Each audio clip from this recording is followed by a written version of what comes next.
العلم هو النور الهادي والمفتاح لكل الخير من يرد الله به خيرا. بسم الله الرحمن الرحيم. القاعدة التاسعة: حكم رواية المبتدعة وشروط قبولها. اعلم رحمك الله إن هذا الباب قد اختلف فيه أهل العلم، فذهبت جماعة إلى التشديد في قبول رواية المبتدعة وردوها إطفاء لبدعتهم وزجرا لهم بهجرهم وذما لسوء مذاهبهم. یہ بیان چل رہا ہے جرح و تعدیل کا. جرح و تعدیل میں یہ ہوتا ہے کہ ایک حدیث ہے اور اس کی سند ہے، سند میں راوی ہوتے ہیں، یہ نام پھر یہ نام پھر یہ نام پھر یہ نام. تو ان ناموں کے حالات جاننا ضبط اور عدالت کے اعتبار سے، ان کا حافظہ کیسا ہے اور یہ عدالت، فسق و فجور سے دوری یہ کیسی ہے، اس کا نام ہے فن جرح و تعدیل. یہ فن جرح و تعدیل شروع کیا ہے انہوں نے. 3 حصے ہیں اس کتاب کے. تو پہلے حصے میں اصطلاحات حدیث بیان کیا ہے اور دوسرے حصے میں فن جرح و تعدیل. یہی دوسرا حصہ چل رہا ہے، تو جس میں قاعدہ نمبر 1 2 3 4 اس طرح بیان کرتے کرتے آئے ہیں. یہ قاعدہ نمبر 9 ہے. اس سے پہلے قاعدہ نمبر 8 تھا. تو قاعدہ نمبر 8 کا خلاصہ یہ ہے کہ ایک راوی ہے جس کے بارے میں معلوم نہیں کہ یہ ثقہ ہیں یا مجروح، معلوم نہیں، اس کو کہہ سکتے ہیں دوسرے لفظوں میں مستور. تو یہ راوی ہیں، لیکن ان سے امام بخاری نے اپنی کتاب میں حدیث نقل کیا یا امام مسلم نے نقل کیا یا دونوں نے نقل کیا. ان کے بارے میں کچھ معلوم نہیں، مستور ہیں، لیکن انہوں نے نقل کر دیا. تو محض نقل کرنے سے وہ راوی ثقہ ہو جائیں گے. یہ اس سے پہلے والے قاعدے میں بیان کیا تھا. من لم یتعرض له بجرح، القاعدۃ الثامنہ. ایک نظر ایسے دیکھ لیں سبق کی یادیں کے طور پہ. من لم یتعرض له بجرح ولا تعدیل، جن پر جرح و تعدیل کی چھیڑ چھاڑ نہ کی گئی ہو، یعنی جرح و تعدیل نہ کی گئی ہو. واحتج به الشیخان، اور بخاری اور مسلم نے ان سے حجت پکڑی ہو، یعنی اپنی کتاب میں ان کی حدیث نقل کی ہو. او احدهما فهو ثقۃ، یا ان میں سے کسی ایک نے، یعنی امام بخاری نے یا امام مسلم نے ان سے دلیل پکڑی ہو، یعنی ان کی حدیث نقل کی ہو، تو وہ ثقہ ہے. تو یہ قاعدہ بیان کیا تھا. اس قاعدے میں ایک نام دیا تھا محمد ابن غریر ابن الولید. تو یہ ایسے ہیں کہ ان کے بارے میں کچھ نہیں معلوم، نہ جرح معلوم نہ تعدیل معلوم. لیکن یہ کیا ہے؟ احتج به البخاری لاحتجاج البخاری به. امام بخاری نے ان سے دلیل پکڑ لی تو یہ کیا ہو گئے؟ فهو ثقۃ، ثقہ ہو گئے. ایک دوسرا نام دیا ہے محمد بن قدامۃ ابن اسماعیل، روا عنہ مسلم فی الصحیح. امام مسلم نے ان سے نقل کر لیا. ولم یوثق ولم یجرح، ولم یجرح دونوں پڑھ سکتے ہیں. نہ ان کی توثیق ہے نہ جرح، تو کیا ہوئی ہے؟ مستور ہوئی. لیکن امام مسلم نے اپنی کتاب میں جو حدیثیں نقل کیا وہاں کسی جگہ ایک حدیث میں ان کی سند لکھا، تو ان کا نام لے لیا. تو ظاہر سی بات ہے کہ اتنے بڑے آدمی ان کو جانچ پرکھ کے لیا ہوگا. تو محض محمد ابن قدامہ ابن اسماعیل کا مسلم شریف میں نام آ جانا ان کے ثقہ ہونے کو بتلاتا ہے. ذکرہ ابن حبان فی الثقات، ابن حبان نے تو ان کو ثقات میں ذکر کر دیا ہے. واما ابن حجر، رہی بات علامہ ابن حجر کی، فقال مقبول، مقبول ہے. وہذا مما یؤخذ علیہ، اور یہ وہ چیز ہے جس سے ان پر اخذ کیا جائے گا، یعنی ان کی بات کو پکڑا جائے گا، لیا جائے گا. یہ دو نام دے دیے پہلے قاعدے پر. دیکھو اس طرح قاعدہ بیان کرتے جرح و تعدیل کا. ایک آدمی مستور ہے، نہ اس پر کوئی عیب لگایا گیا معلوم ہی نہیں، اور نہ ثقہ کہنے والے لوگ معلوم ہیں، تو مستور ہے. لیکن امام بخاری امام مسلم نے اپنی کتاب میں ذکر کر دیا تو وہ کیا ہو گئے؟ ثقہ ہو گئے. دو نام ذکر کیا. یہ اس طرح اس کتاب کا طرز ہے. خود سے پڑھیں گے تو بھی آسانی سے عبارت سے سمجھ میں آ جائے گا. اب یہ القاعدۃ التاسعہ پڑھتے ہیں. حکم روایت المبتدعۃ و شروط قبولها. قاف کے اوپر زبر ہے، قبول. اس کو بہت سارے لوگ قبول بولتے ہیں لیکن وہ غلط ہے. دیوبند میں بھی ہم جو ہے عبارت پڑھ رہے تھے تو ہمارے استاد ہیں مولانا شوکت علی بستوی، عربی ادب میں اتفاق سے وہی عبارت پڑھ رہا تھا تو میں نے پڑھا اس میں قبول، تو انہوں نے مجھ کو نہیں قبول پڑھا میں نے، بقبولہا کچھ ایسی عبارت آئی تھی تو انہوں نے ٹوک دیا. اس لیے کہ کبھی ہوتا ہے کوئی چیز نہیں ذہن میں رہتی ہے تو انہوں نے ٹوک دیا کہ قبول نہیں، قبول نہیں قبول. تو میں نے جھٹ سے آیت پڑھ دیا بقبول حسن، اور قرآن کی دلیل. تو اب وہ کیا تھوڑا سا آدمی جھیپ جاتا ہے نا، لیکن بہرحال اپنے استاد ہیں تو اس کی تو تعویل کرتے ہی ہے. تو انہوں نے کہا کہ ٹھیک ہے، عربی میں قبول ہے لیکن اردو میں قبول ہے. تو میں نے کیا کہا، ٹھیک ہے آپ کی بات قبول ہے. یعنی میں نے اردو میں بھی تسلیم نہیں کیا ہلکے سے کہ ٹھیک ہے آپ کی بات قبول نہیں کہا، قبول کہا. تو یہ جو ہے قبول ہے بقبول حسن، دلیل ہے اس کی. اور جو 4 اوزان ہیں علم الصیغہ میں، اس کے ثلاثی مجرد کے مصدر کے، اس میں یہی وزن ہے فعول، جیسے قبول مثال دیا ہے. حکم روایت المبتدعۃ، بدعتیوں کی روایت کا حکم.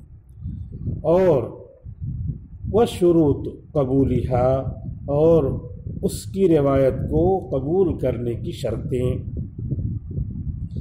اعلم، جان لیجئے، رحمک اللہ، اللہ تعالیٰ آپ پر رحم فرمائے، ان ھذا الباب قد اختلف فیہ اہل العلم. یہ باب بدعتیوں کی حدیث نقل کرنے والا، یہ باب اس میں اختلاف کیا ہے اہل علم نے. پہلے زمانے میں علم بولا جاتا تھا حدیث ہی کے معنی میں، اب علم بولا جاتا سائنس کے معنی میں. العلم کے معنی سائنس، حالانکہ سائنس ظنی ہوتی ہے، علم تو قطعی ہے. تو اہل العلم پہلے جو بولا جاتا تھا اسی معنی میں یہاں بھی مصنف نے بولا ہے. اہل العلم اہل الحدیث، اور اہل الحدیث سے مراد محدثین ہیں، آج کل کے غیر مقلدین نہیں ہیں اہل حدیث.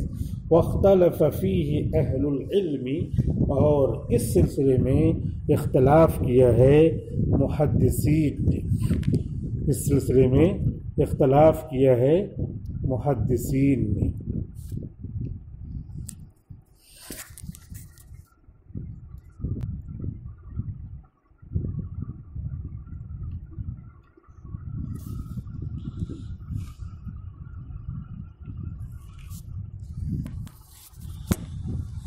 اس سلسلے میں اختلاف کیا ہے محدثین نے.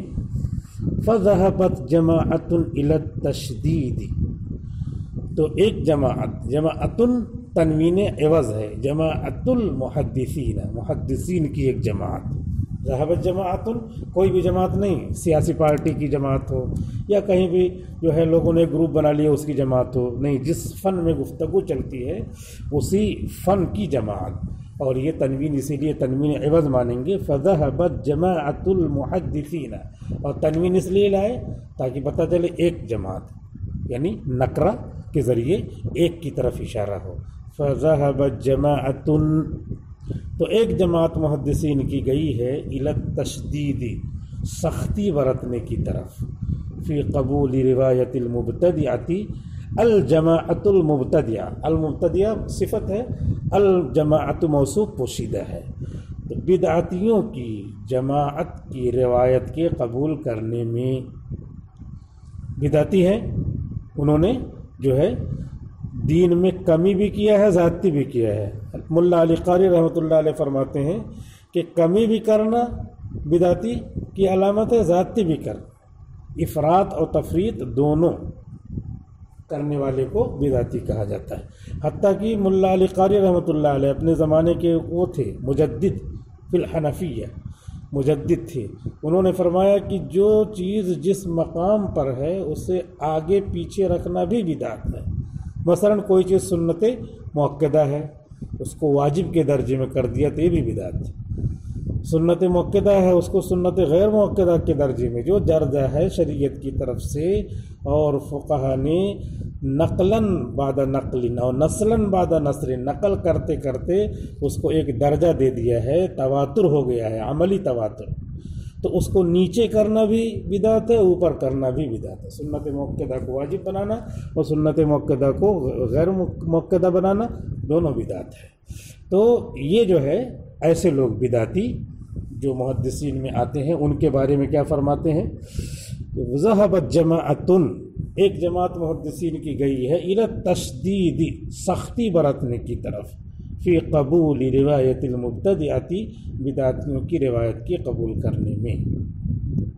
کیا تشدید؟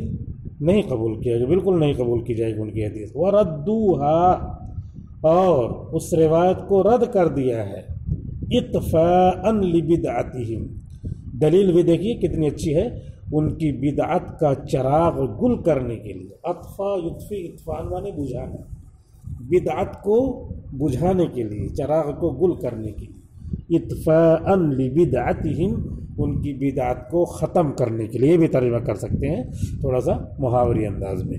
اور اطفاء لفظی ہے، اطفاء یطفئ، یریدون لیطفئوا نور اللہ، تو اسی لفظ سے یہاں پہ اطفاء لبدعتہم، ان کی بدعت کا چراغ گل کرنے کے لیے، وزجرا لہم، اور ان کی ڈانٹ ڈپٹ کے لیے، ان کی زجر و توبیخ کے لیے، بحجرہم، ان کے چھوڑ دینے کی وجہ سے، دین چھوڑ کر گھٹایا بڑھانا شروع کر دیا، حجر یحجر ہجرتن، حجرانا چھوڑنا، بحجرہم، ان کے اصل دین کو چھوڑ دینے کی وجہ سے، وذمن بسوء مذاہبہم، اور مذمت کرنے کی وجہ سے، مذمت کرتے ہوئے، لسوء مذاہبہم، ان کے بد مذہبی کی وجہ سے، ان کا یہ مذہب ہے بد مذہب، کیوں؟ اس لیے کہ انہوں نے افراط و تفریط سے کام لیا، گھٹانے بڑھانے سے کام لیا۔ جتنا دین اللہ نے دیا، الیوم اکملت لکم دینکم واتممت علیکم نعمتی ورضیت لکم الاسلام دینا، اس تکمیل پر اس کو اطمینان نہیں ہے کہ تکمیل اللہ اعلان کر رہا ہے اکملت، تو اس کو اطمینان نہیں، تو بڑھا رہا ہے یا گھٹا رہا ہے۔ شب برات کا حلوہ بھی جو ہے بڑھا رہا ہے اس میں کہ وہ بھی مسنون ہے، تو مسنون کے جتنی سنتیں ہیں وہ بھی مکمل ہیں، اس میں ایک اور سنت گھسانا سنت ہی کے درجے کی، سنت غیر مؤکدہ ہے وہ بھی جو ہے منقول ہے، اس سنت غیر مؤکدہ کے درجے کی بھی کوئی چیز اگر اس میں بڑھاتا ہے تو بھی بدعتی ہے، کسی بھی درجے تک کی ہمارے علماء فقہا نے جو ہے رعایت کی ہے کہ اس میں بھی نہیں بڑھا سکتے۔ فتاوی عالمگیری میں لکھا ہوا ہے کہ اگر ٹوپی کوئی لگائے بغیر نماز پڑھے تو نماز اس کی ہو جائے، لیکن اگر کوئی ٹوپی کی توہین کرے تو کافر ہو جائے گا، کیونکہ یہ بھی دین کا ایک حصہ ہے، سنت کا حصہ ہے، یہ نیچے کا ہے، لیکن نہ لگائے تو ٹھیک ہے، چھوڑ دیا نماز تو ہو جائے گی، لیکن اس کی توہین کر رہا ہے، تو دین کے کسی بھی حصے کی توہین کرنا جس درجے کا بھی ہو وہ توہین کیا ہے؟ کفر ہے۔ تو اس لیے ان لوگوں کی سختی، ان لوگوں پر سختی برتی ہے محدثین کی ایک جماعت نے، تو یہ دلیل ہو گئی گویا کہ بدعتیوں کی روایت کو قبول نہیں کیا جائے گا تاکہ ان کی بدعت کا قلقمہ ہو جائے، جہاں ہیں وہیں وہ بیٹھ جائیں، مردہ ہو جائیں۔ ووافقہم جماعت اخری، اور ان کی موافقت کیا ہے ایک دوسری جماعت نے اس پر، علی ذالک، اس پر، یعنی محدثین کی دوسری جماعت بھی ان کے ساتھ ہے، لیکن جب ہے تو جماعت میں شامل ہو گئے تھے، الگ سے کہنے کی کیا ضرورت؟ لیکن الگ سے کہنے کی اس لیے ضرورت ہے کہ ان کا ان سے تھوڑا سا قول الگ ہے، اس لیے الگ سے بیان کیا۔ ووافقہم جماعت اخری، اور محدثین کی ایک جماعت نے ان کی موافقت کی ہے اسی بات پر کہ بدعتیوں کے لیے سختی برتنا چاہیے، إلا أنهم خالفوهم في جواز الرواية عنهم والاحتجاج بحديثهم بعد موتهم لا سيما إذا انفردوا، مگر یہ کہ ان لوگوں نے ان کی مخالفت کی ہے روایت کو ان سے نقل کرنے کے جواز میں اور ان کی حدیثوں سے دلیل پکڑنے میں ان کی موت کے بعد، خاص طور پہ جب وہ منفرد ہوں، تنہا ہوں، یعنی ان لوگوں نے سختی برتی ہے، ان لوگوں نے بھی سختی برتی ہے، لیکن انہوں نے کہا ہے کہ ان کی چیزوں کو نقل کر سکتے ہیں للاعتبار، پرکھنے کے لیے۔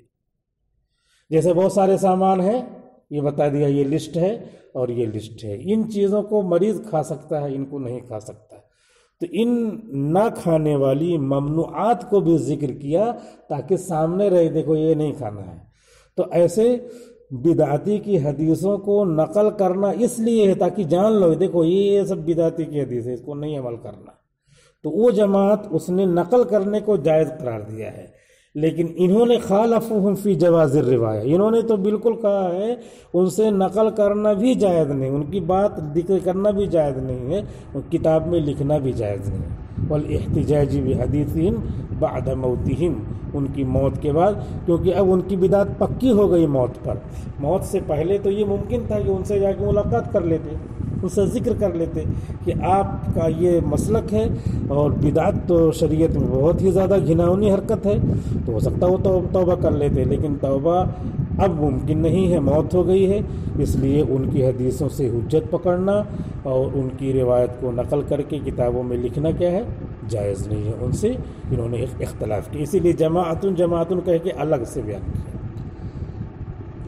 وَذَهَبَ جَمَاعَةٌ إِلَى جَوَازِ الرِّوَایَةِ عَنِ الْمُبْتَدِعَةِ، اور محدثین کی ایک جماعت اس طرف گئی ہے کہ بدعتیوں سے روایت کرنا جائز ہے، ایسے بھی ترجمہ کر سکتے ہیں، اور اس طرح ترجمہ جو عام ترجمہ ہے، یعنی مصدر ہے یہ کہ ایک جماعت گئی ہے بدعتیوں سے روایت کے جواز کی طرف، ایسے پورا جیسے عبارت ہے ویسے بھی ترجمہ کر سکتے ہیں، اور تھوڑا ترجمہ کھول کر کے واضح کرنے کے لیے بھی بدل کے بھی کر سکتے ہیں، کیونکہ مصدر کیا ہوتا ہے، کبھی مفرد کی تعویل میں ہوتا ہے، ان لاتے ہیں تو اس کا ترجمہ ایسے کرتے ہیں، تو کبھی اس کو مصدر بنا کے کرتے ہیں اور کھول کر کے ترجمہ کر سکتے ہیں، ایسے اس کو بھی کھول کر کے ترجمہ کر سکتے ہیں۔ وَذَهَبَتْ جَمَاعَةٌ، اور ایک جماعت محدثین کی گئی ہے إِلَى جَوَازِ الرِّوَایَةِ عَنِ الْمُبْتَدِعَةِ، بدعتیوں سے روایت کے جواز کی طرف، ممن لا يستجیز الکذب، بدعتیوں میں سے ان بدعتیوں سے جو جھوٹ کو جائز نہیں سمجھتے۔ بدعتیوں کی دو قسمیں ہیں، ایک تو جو جھوٹ کو بھی جائز سمجھتے ہیں، وہ شیعہ میں چلے جائیں گے، ان کے یہاں جھوٹ بولنا اور جو ہے وہ متع کرنا اور اس طرح کی چیزیں دین کے اندر داخل ہیں، ان کے یہاں جو ہے باقاعدہ دین کا حصہ ہے۔ تو کہہ رہے ممن لا یستجیز الکذب، ان لوگوں میں سے جو جھوٹ کو جائز نہیں سمجھتے، ولم یکفرہ اہل السنت، اور اہل سنت ان کو کافر نہیں قرار دیتے، شیعوں کو تو کافر قرار دیتے ہیں، لیکن یہ ایسے بدعتی ہیں جو جھوٹ کو غلط سمجھتے ہیں، لیکن وہ جو اپنے زمانے کے بریلوی وغیرہ ہیں وہی ہلکے پھلکے میں آئیں گے، یہ جھوٹ کو نہیں جائز سمجھتے، ان کے اندر ہیں بدعتیں بہت ساری، لیکن اس کے علاوہ جھوٹ کو بھی ناجائز سمجھتے ہیں، تہجد وغیرہ پڑھنے کا اہتمام کرتے ہیں، وہ ساری عرس وغیرہ کی چیزیں اس میں پھنسے ہوئے ہیں، تو یہ بدعتی ایسے ہیں۔ ممن لا یستجیز، یعنی اس ٹائپ کے، مولانا احمد رضا خان تو اب پیدا ہوئے، لیکن اس ٹائپ کی بدعتیں پہلے تھیں، کسی کے نام سے منسوب نہیں تھی، تو وہ بدعتیں جو پہلے تھیں اس طرح کی بدعتی جو جھوٹ کو جائز نہیں سمجھتے، ولم یکفرہ اہل السنت، اور اہل سنت ان کی تکفیر نہیں کرتے، وَإِنْ كَانَ رَاسًا وَدَاعِيَةً، اگرچہ وہ بدعتیوں کا سردار ہو، اذا كان موصوفا بالستر والصدق والضبط، جبکہ وہ متصف ہو پردہ پوشی کا، سچائی کا اور ضبط کا، یعنی اس کا عیب مستور ہو، کسی نے اس پر جرح نہ کی ہو، اور صدق ہو، صدوق ہو، ضبط ہو، ضابط ہو، یہ سب ہو۔ وَإِذَا لَمْ يَرْوِ مَا يُشَيِّدُ بِهِ بِدْعَتَهُ، اور جب وہ نہ نقل کرے وہ حدیث جس کے ذریعے سے اپنی بدعت کو تقویت پہنچائے، اس طرح کی بات ہو۔ ایک تو جھوٹ وہ جائز نہ سمجھتا ہو اور اہل سنت اس کی تکفیر نہ کی ہو، تو یہ تیسرا قول ہوا کہ ان کی حدیثوں کو نقل کرنا کیا ہے؟ جائز ہے۔ بس 20 منٹ کا سیشن پورا ہو گیا۔ والسلام علیکم ورحمۃ اللہ وبرکاتہ۔ السلام عليكم، لا تنسوا الاعجاب بالفيديو والاشتراك في القناة تشجيعا لنا لنستمر بنشر المزيد إن شاء الله.